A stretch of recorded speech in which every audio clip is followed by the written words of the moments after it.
اعوذ باللہ من الشیطان الرجیم بسم اللہ الرحمن الرحیم۔ کیا قربانی کے لیے 2 دانت کا بکرا یا 2 دانت کا جانور ہی ہونا ضروری ہے؟ اصل مسئلہ 2 دانت کا نہیں ہے، اصل مسئلہ یہ ہے کہ اس کی عمر پوری ہونی چاہیے۔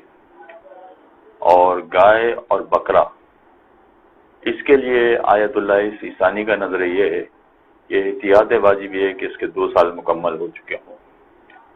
2 سال مکمل ہو چکے ہوں۔ عین ممکن ہے کہ بکرے میں یا گائے میں جب بکرے کی عمر 1 سال ہو جائے، 1.5 سال ہو جائے تو وہ 2 دانت کا ہو چکا ہو، تو 2 دانت کا ہو چکا ہوگا، مگر اس کے باوجود آیت اللہ سیستانی کی یہاں احتیاط واجب ہے کہ یہ جانور قربانی کے قابل نہیں ہے۔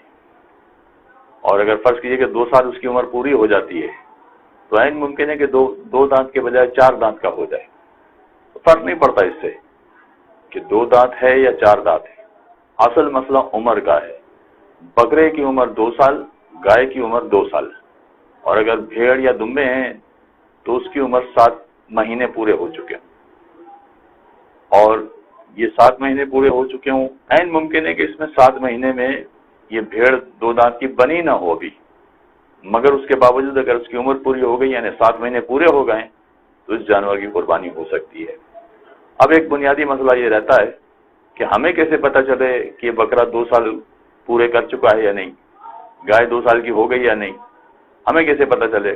جی ہاں، یہ مشکل مسئلہ ہے، شہر والوں کے لیے بطور خاص بہت مشکل مسئلہ ہے۔ چنانچہ جو اس شعبے کے ماہرین ہیں اس سے معلوم کرنا چاہیے۔ معیار 2 دانت یا 4 دانت یا کھیرا جانور نہیں ہے، معیار عمر ہے۔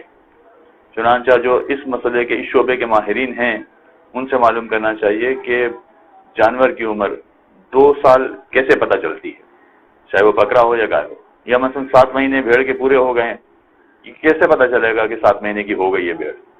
یہ جو اس شعبے کے ماہرین ہیں ان سے پوچھنا چاہیے۔ ہو سکتا ہے کہ شہر والوں کے لیے دشوار ہو، مگر ان کے لیے کوئی دشواری نہیں ہوگی۔